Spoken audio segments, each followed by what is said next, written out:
really what the message has been all day here today. Get in. Now, do any of you believe that you could go a whole day and not be in the vortex? Do any of you believe you could go a whole week and not be in the vortex? You see, we know that once you drift off to slumber, that you reemerge into non-physical. And we know that in those very early moments, as you are reemerging back, you are in the vortex. But if you go to sleep out of the vortex, you're going to return as soon as you come conscious again into your same out of the vortex vibration. So it feels like if you're out of the vortex when you go to bed, you'll wake up and you'll be out of the vortex. But we want you to know that you are in the vortex more than you are giving yourself credit, just for moments and seconds, moments and seconds, moments and seconds here and there. In other words, you just cannot look into the eyes of a child who's tuned in, tapped in, turned on, and not for a moment be in the vortex. But you let the reality of your life take you back to the out of the vortex focus too soon. What we are suggesting is if you will look for those moments of in the vortex. Have you ever had a child just reach over and touch you and you feel a sort of thrill of well-being as that child touches you?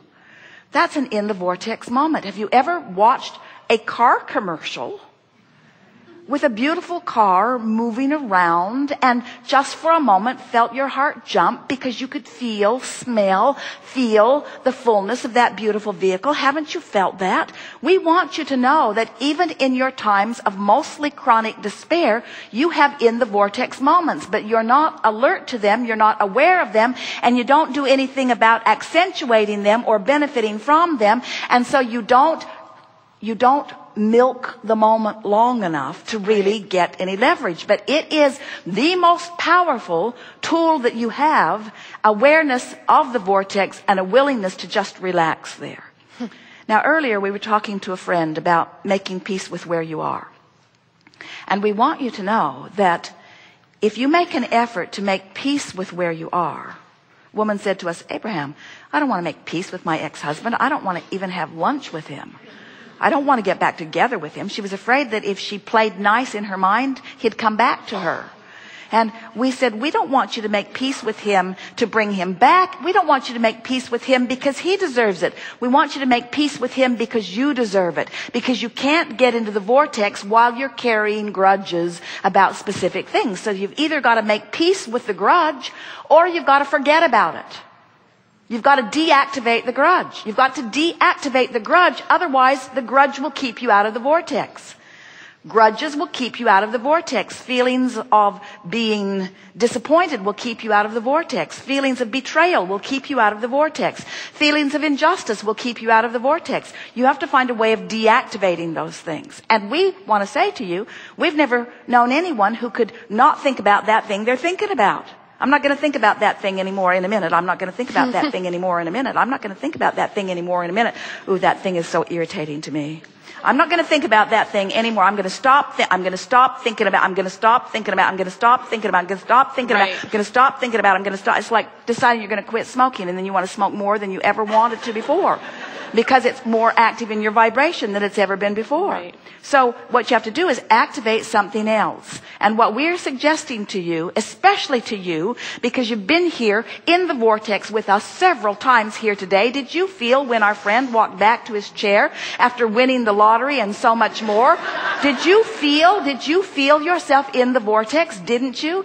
Didn't you know it? Wasn't your applause for him genuine? Didn't you love him? Didn't you love the problem that he stirred up? Didn't you love the trouble he made? Didn't you love the fact that he was willing to sit there and have that dialogue with us? Didn't you love the solution that was born out of it? Weren't you in the vortex as a result of that?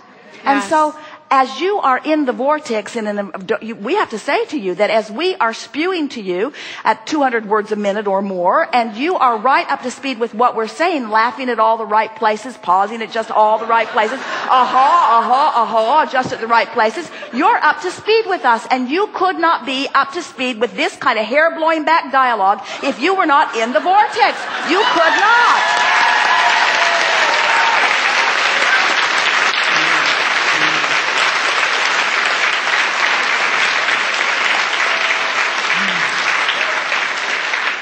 So now, accept with us that you are often in the vortex. Sporting events take you into the vortex. Musical events take you into the vortex.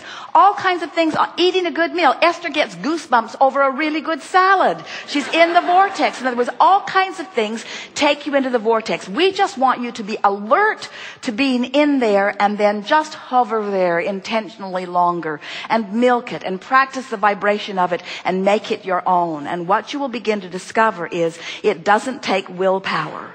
It doesn't take willpower, because you've got this attraction power that just holds you there. And then people will begin to say of you, oh, that's my friend, always feeling so good. And when I am even thinking about that friend, I feel good. Esther said to Jerry after she got together with him and ran away with him, I used to get happy just driving past your house. Just driving past your house, just focusing on who you are, just feeling the vibration of who you are. That's an uplifting person, you see. When you hang around in the vortex, when you are predominantly in the vortex, when you mostly have good things to say about most things, when you do not speak your complaints, but you easily speak your praises, when you are looking for reasons to appreciate and you never verbalize reasons to criticize, what begins to happen is who you are begins to become who you really are, and it is so easy to maintain that aligned perspective of life once you hook up with it deliberately.